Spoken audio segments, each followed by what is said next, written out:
দিনগুলোতে বাংলাদেশের গণতান্ত্রিক আন্দোলনে যে ভূমিকা রেখেছেন এটা নিঃসন্দেহে অত্যন্ত উল্লেখযোগ্য এবং আমার বিশ্বাস যে আগামী যদি কখনো ইতিহাস লেখা হয় গণতন্ত্রের আন্দোলনের সংগ্রামের সেই সময় আপনাদের যে অবদান সেই অবদান সেখানে লিপিবদ্ধ থাকবে।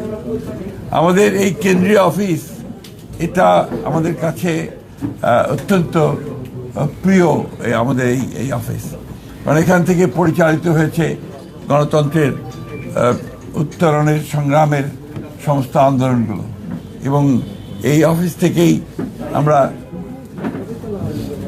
আমাদের নেত্রী দেশনেত্রী বেগম খালেদা জিয়া যিনি আমাদেরকে ছেড়ে চলে গেছেন তার নেতৃত্বে তার সভাপতিত্বে আমরা এর অফিসের সামনে বহু সভা করেছি যেগুলো জনগণকে অনুপ্রাণিত করেছে গণতান্ত্রিক আন্দোলনে ঝাঁপিয়ে পড়ার জন্য। আজকে খুব কষ্টের সঙ্গে আমাদের স্মরণ করতে হয় যে আমাদের সেই মহান নেত্রী যিনি আমাদের বাংলাদেশের সামগ্রিক গণতান্ত্রিক আন্দোলনে সবচেয়ে বড় ভূমিকা রেখেছেন, নেতৃত্ব দিয়েছেন এবং গণতন্ত্রকে আমরা ফিরে পেয়েছি বারবার। 91 সালে সেই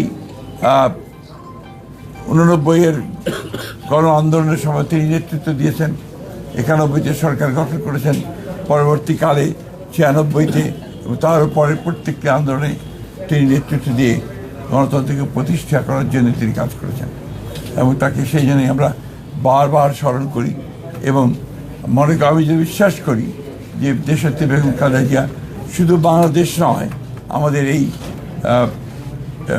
এশিয়া প্যাসিফিক অঞ্চলে গণতন্ত্রকে প্রতিষ্ঠার জন্য যে সমস্ত নেতারা নেতৃত্ব দিয়েছেন তাদের মধ্যে নিঃসন্দেহে অন্যতম। আমরা তার চাই যে আল্লাহ তাআলার কাছে প্রার্থনা করি যে তাকে যেন বেহেশত নসিব করা হয়, তার রুহের মাগফিরাত কামনা করি। আমরা এখন নতুন এক বাংলাদেশের জন্য কাজ করছি, স্বপ্ন দেখছি।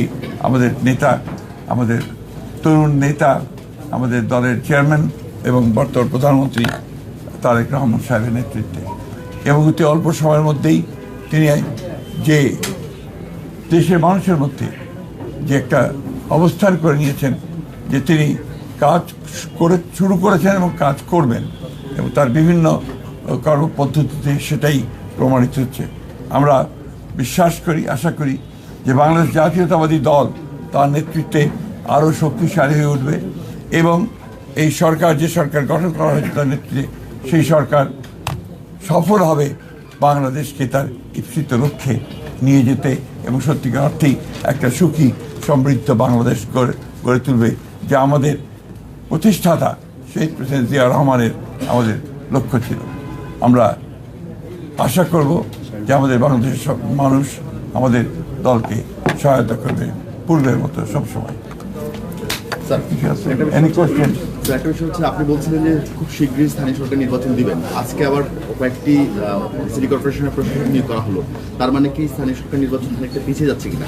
না, স্থানীয় সরকার নির্বাচনের বিষয়ে কত নিয়মকানুন আছে তো সরকারি এবং যে প্রথাগুলো আছে সেগুলো কতগুলো মেয়াদ আছে, কতগুলো মেয়াদ শেষ হয়ে গেছে, সবগুলোকে এক জায়গায় নিয়ে এসে আমরা সরকারের তরফ থেকে একটা সঠিক সময়ে এই নির্বাচনগুলো দেওয়ার ব্যবস্থা আমরা করবো। তবে নিঃসন্দেহে এই নির্বাচনকে প্রাধান্য দেওয়া হবে। এটা তো আপনার পার্লামেন্টের সিদ্ধান্ত হবে, আপনার যেটা হওয়ার পার্লামেন্টের। এটা তো আমরা সবসময় জানি যে তাদের জনগণের সঙ্গে সম্পৃক্ততা থাকতে হবে, রাজনীতির সঙ্গে সম্পৃক্ত, দলের সঙ্গে সম্পৃক্ততা থাকতে হবে। আমাদের দলের পক্ষ থেকে যারা দলের সঙ্গে সম্পৃক্ত আছেন তাদেরকে প্রাধান্য দেওয়া হবে। এটা এখনই কিছু বলা যাবে না, আমি সেরকম কোনো সিদ্ধান্ত হয়নি এখন। আরেকটা বিষয় হচ্ছে অনেক জায়গায় আওয়ামী লীগের অফিসগুলো খোলা হচ্ছে, অনেক জায়গায় এটা আমরা চাইনি এবং আমরা যেহেতু আপনার আইনগতভাবে বলা আছে যে তাদের কার্যক্রম নিষিদ্ধ, সেইভাবেই এটাকে দেখা হবে সব জায়গায়। জি, আর কিছু এনিথিং এর তাড়াতাড়ি করে আমার একটা মিটিং আছে খুব জরুরি।